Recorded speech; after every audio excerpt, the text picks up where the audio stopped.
नमस्ते। आज हम उस अदृश्य शक्ति के बारे में जानेंगे जो हमारे फाइनेंशियल जीवन को बदल रही है। ये है एआई, जो हमारे वॉलेट में है, हमारे फोन में है और बैंकों के हर फैसले में शामिल है।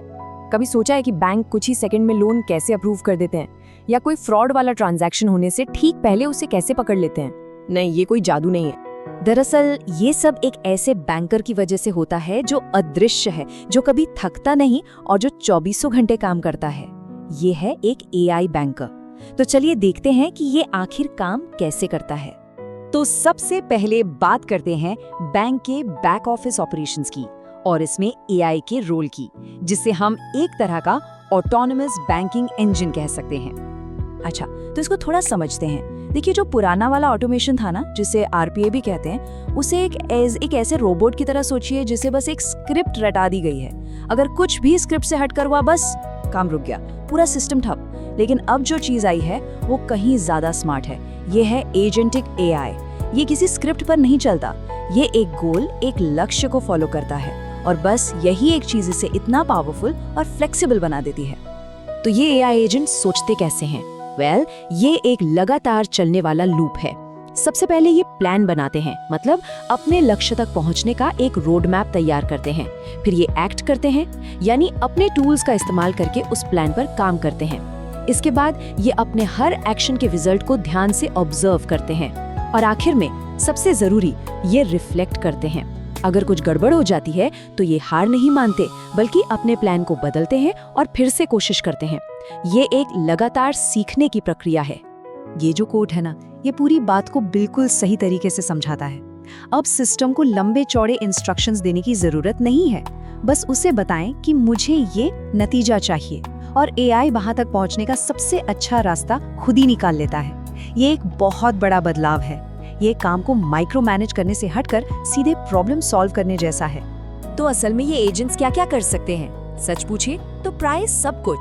नए कस्टमर्स को ऑनबोर्ड करने और उनकी पहचान कंफर्म करने से लेकर कस्टमर सर्विस के मुश्किल से मुश्किल केस को सुलझाने तक, लोन के डॉक्यूमेंट्स को चेक करने और यहाँ तक कि फ्रॉड के मामलों को संभालने तक भी। तो अब जब बैंक का इंजन स्मार्ट हो गया है, चलिए देखते हैं कि यही स्मार्टनेस फाइनेंशियल क्राइम से लड़ने में कैसे काम आती है। यहाँ एआई एक डिजिटल जासूस बन जाता है।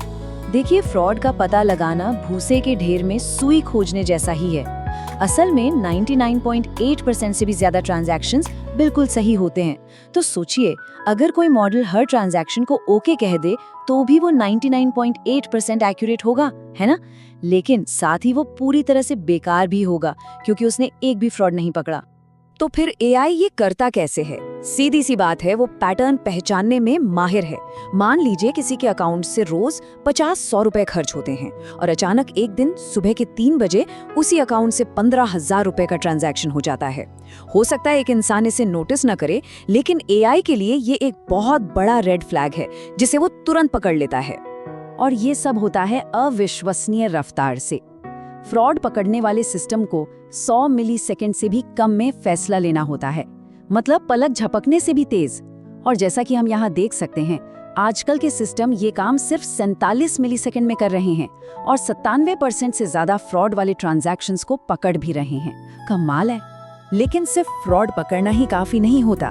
बैंकों को ये भी समझाना पड़ता है कि किसी ट्रांजैक्शन को संदिग्ध क्यों माना गया। यहीं पर एक्सप्लेनेबल एआई यानी XAI काम आता है। ये हमें उस मॉडल के ब्लैक बॉक्स के अंदर झांकने का मौका देता है, ताकि हम समझ सकें कि उसने कोई फैसला क्यों लिया। ये पारदर्शिता सिर्फ रेगुलेटर्स के लिए नहीं, बल्कि कस्टमर्स का भरोसा बनाए रखने के लिए भी बहुत जरूरी है। चलिए अब मशीनों और एल्गोरिदम से हटकर एआई के इंसानी पहलू पर ध्यान देते हैं, जो बैंकिंग को हर किसी के लिए आसान बना रहा है। भारत जैसे देश में जहां इतनी विविधता है, लाखों लोगों के लिए डिजिटल बैंकिंग आज भी एक चुनौती है। कभी मुश्किल मेन्यू समझ नहीं आते, कभी भाषा की दिक्कत होती है, तो कभी-कभी ऐप का इंटरफेस ही इतना कंफ्यूजिंग होता है कि टेक्नोलॉजी अक्सर लोगों को जोड़ने की बजाय दूर कर देती है। वॉइस बैंकिंग इस प्रॉब्लम का एक बहुत ही पावरफुल सॉल्यूशन है और इसकी पहली कड़ी है ऑटोमेटिक स्पीच रिकॉग्निशन या ASR। ये वो टेक्नोलॉजी है जो हमारी आवाज को, हमारा एक्सेंट चाहे जो भी हो, टेक्स्ट में बदल देती है। इसके बाद आता है नेचुरल लैंग्वेज प्रोसेसिंग या NLP। इसे आप AI का दिमाग समझ सकते हैं जो उस टेक्स्ट का मतलब निकालता है। ये सिर्फ शब्द नहीं पकड़ता बल्कि शब्दों के पीछे का इरादा भी समझता है। और ये टेक्नोलॉजी इतनी एडवांस्ड है कि ये कोड मिक्सिंग को भी समझ लेती है। मतलब जब हम एक ही सेंटेंस में हिंदी और इंग्लिश मिक्स करके बोलते हैं, जैसे मेरा अकाउंट का बैलेंस कितना है, पुराना सिस्टम तो इसमें पक्का कंफ्यूज हो जाता, लेकिन आज का AI इसे बड़ी आसानी से समझ लेता है। और सिक्योरिटी का क्या? उसके लिए है वॉइस बायोमेट्रिक्स, जो हमारी आवाज को ही हमारा पासवर्ड बना देता है। हर इंसान की आवाज का एक यूनिक पैटर्न होता है जिसे वॉइस प्रिंट कहते हैं। ये पिन और पासवर्ड से कहीं ज्यादा सिक्योर और सुविधाजनक भी है। AI की इस बढ़ती ताकत के साथ कंट्रोल, रिस्क और रेगुलेशन का सवाल उठना तो लाजमी है। तो अब हम आते हैं सबसे बड़े सवाल पर। जब AI इतने जरूरी फैसले ले रहा है तो असली कंट्रोल किसके पास है?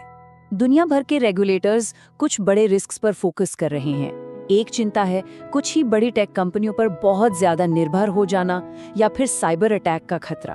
और फिर फेयरनेस से जुड़ी चिंताएं भी हैं कि कहीं AI मॉडल अनजाने में किसी तरह के भेदभाव को और ना बढ़ा दें या फिर ऐसे फैसले ना लें जिन्हें हम समझ ही ना सकें, जिन्हें ब्लैक बॉक्स डिसीजन कहते हैं। तो इसका हल क्या है? एक बहुत जरूरी तरीका है human in the loop model. इसका सीधा से मतलब है कि AI सारा भारी काम करता है, जैसे डेटा को एनालाइज करना, लेकिन जो सबसे जरूरी काम है, जैसे कि पैसे ट्रांसफर करना, उसके लिए फाइनल अप्रूवल हमेशा एक इंसान ही देता है। तो कुल मिलाकर बात यह है कि AI इंसानों की जगह नहीं ले रहा, बल्कि उनकी ताकत को और बढ़ा रहा है। भविष्य एक ऐसी टीम का है जहां इंसान और AI मिलकर काम करेंगे, एक दूसरे की कमियों को पूरा करेंगे और खूबियों को बढ़ाएंगे। तो अगली बार जब बैंक से कोई काम पड़े तो एक पल रुककर सोचिएगा कि ये जो बैंकर है वो एक इंसान है, एक प्रोग्राम है, या फिर दोनों का एक बिल्कुल नया कॉम्बिनेशन। सोचने के लिए एक दिलचस्प सवाल